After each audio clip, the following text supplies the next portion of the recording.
I'm going to show you the procedure for the Oxidised test.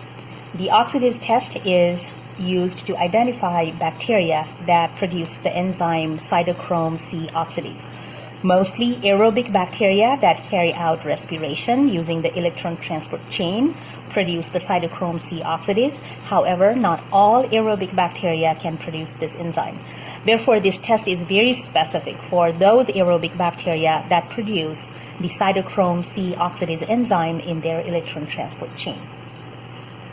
The experiment should be conducted aseptically, and the procedure should be conducted within the sterile zone. As you can see, I have the burner going, and I will be conducting the experiment within the sterile zone around the burner.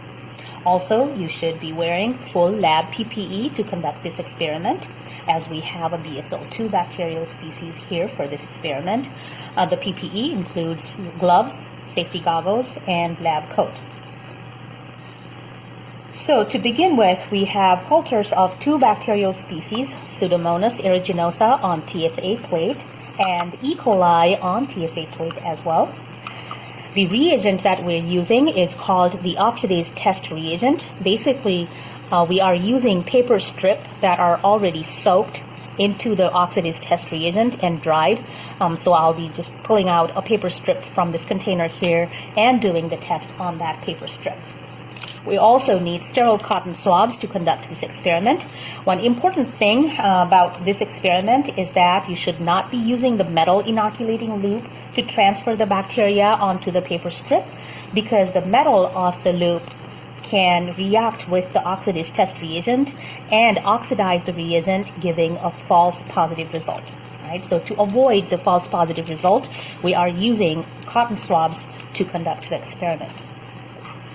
For the experiment, first of all, we'll need the paper strip. So I'm taking out a paper strip from this container here. As I told you before, the paper strip contains the Oxidised test reagent. Next, we will transfer the bacterial cultures onto the paper strip using sterile cotton swabs. So aseptically transfer a good amount of the bacterial culture onto the paper strip. I'm starting with E. coli. I will do the E. coli bacteria first. Take a good amount of the bacteria, visible amount of the bacteria, and transfer that to the paper strip which contains the Oxidised reagent. Gently dab the culture onto the reagent and look for development of a dark blue color within a few seconds. This is a very quick test, and the results should appear immediately for positive or negative test. Alright, so here we do not see any color change on the paper, which indicates that the bacteria are negative for production of cytochrome C oxidase. Next, we will repeat the same procedure for Pseudomonas aeruginosa.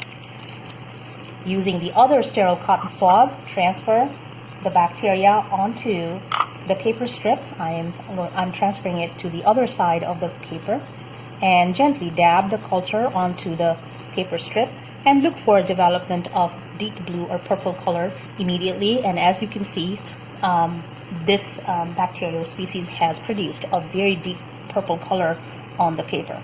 All right, let me bring the paper close to the camera so that you can see the difference, right? No color here as opposed to a very, very deep blue color on this side. Dispose of the used paper strip into the bleach discard and disinfect your work area. So the results suggest that Pseudomonas aeruginosa are positive for cytochrome C oxidase production, whereas E. coli are negative for cytochrome C oxidase production.